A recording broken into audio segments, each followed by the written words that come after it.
Hello കൂട്ടുകാരെ, എന്തൊക്കെയുണ്ട് വിശേഷങ്ങൾ? എല്ലാവരും സുഖമായിട്ടിരിക്കുന്നു. അപ്പോൾ രാവിലെ നമുക്കിന്ന് അപ്പവും ഗ്രീൻ പീസ് കറിയാണ്. അപ്പോൾ ഗ്രീൻ പീസ് അടുപ്പിലിട്ട് വെച്ചിട്ടുണ്ട്, കുഞ്ഞുങ്ങൾക്ക് കൊടുത്തു വിടാൻ വേണ്ടി. അപ്പോൾ ഇന്ന് ബീട്രൂട്ട് മെഴുക്കുവരട്ടിയും കോവയ്ക്ക തോരനും ഉണ്ടാക്കാമെന്ന് വെച്ചിട്ട് ബീട്രൂട്ട് അങ്ങോട്ട് അടുപ്പിലിട്ട് വെച്ച് ഇപ്പോഴത്തേക്ക് ചായയൊക്കെ തിളച്ചിട്ടുണ്ടായിരുന്നു. റോക്കനുള്ള കുറുക്കുമായിട്ടുണ്ടേ.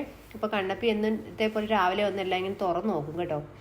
അപ്പോൾ അത് നമ്മുടെ കോവയ്ക്ക അരിഞ്ഞതും കൂടെ അങ്ങോട്ട് തോരനും അങ്ങോട്ട് അടുപ്പിലിട്ട് വെച്ച് ഗ്രീൻ പീസ് അപ്പോഴത്തേക്ക് വന്നിട്ടുണ്ടായിരുന്നു. കോവയ്ക്കയ്ക്ക് കുറച്ച് അരപ്പൊക്കെ അങ്ങോട്ട് ചേർത്ത് നമുക്ക് അടച്ചു വയ്ക്കാം. ഗ്രീൻ പീസ് കറിക്ക് അപ്പോൾ ഞാൻ തേങ്ങയും പെരുംജീരകവും മാത്രം അരച്ച് ചേർത്തിട്ടുള്ളത്. കടുവും കൂടെ താളിച്ചൊഴിക്കുമ്പോഴത്തേക്ക് നമ്മുടെ കറി റെഡിയാവും. കോവയ്ക്ക തോരനായിട്ടുണ്ടേ. നമുക്കിനി അപ്പം ഉണ്ടാക്കാവേ. അപ്പോൾ അങ്ങോട്ട് കുഞ്ഞുങ്ങൾക്ക് കഴിക്കാനായിട്ട് കൊടുക്കാൻ വേണ്ടി അവർക്ക് വേണ്ടി മാത്രം ഇപ്പോൾ ഉണ്ടാക്കുവാണേ. അപ്പോൾ അതങ്ങോട്ട് അവർക്ക് കഴിക്കാൻ കൊടുക്കാം. അപ്പോഴത്തേക്ക് അവർ രണ്ടുപേരും റെഡി ആവുമായിരുന്നു കേട്ടോ. സ്കൂളിൽ പോകാൻ റെഡി ആവുമായിരുന്നു. അപ്പോഴത്തേക്ക് അവരുടെ ചോറ് എടുത്തു വെച്ചു. ഇപ്പോൾ കോവയ്ക്ക തോരനും ബീട്രൂട്ട് മെഴുക്കുവരട്ടിയും പിന്നെ മോരുമാണ് ഇന്ന് അവർക്ക് കൊടുത്തു വിട്ടത്. അപ്പോൾ അതൊക്കെ ആയിട്ടുണ്ട്. അപ്പോൾ രണ്ടുപേരും ഒന്ന് മാറി മാറി തലമുടിയൊക്കെ ചെയ്യുകയാണ് കേട്ടോ. കണ്ണാടി നോക്കി രണ്ടുപേരും ഒരുക്കം ഇതുവരെ തീർന്നിട്ടില്ല. അപ്പോൾ അങ്ങനെ അവരുടെ ഒരുക്കമൊക്കെ കഴിഞ്ഞു. അവർ സ്കൂളിൽ പോകാൻ ഇറങ്ങി. അപ്പോൾ ഞങ്ങൾ ഇന്ന് പുറത്ത് പോയിട്ടുണ്ടായിരുന്നേ.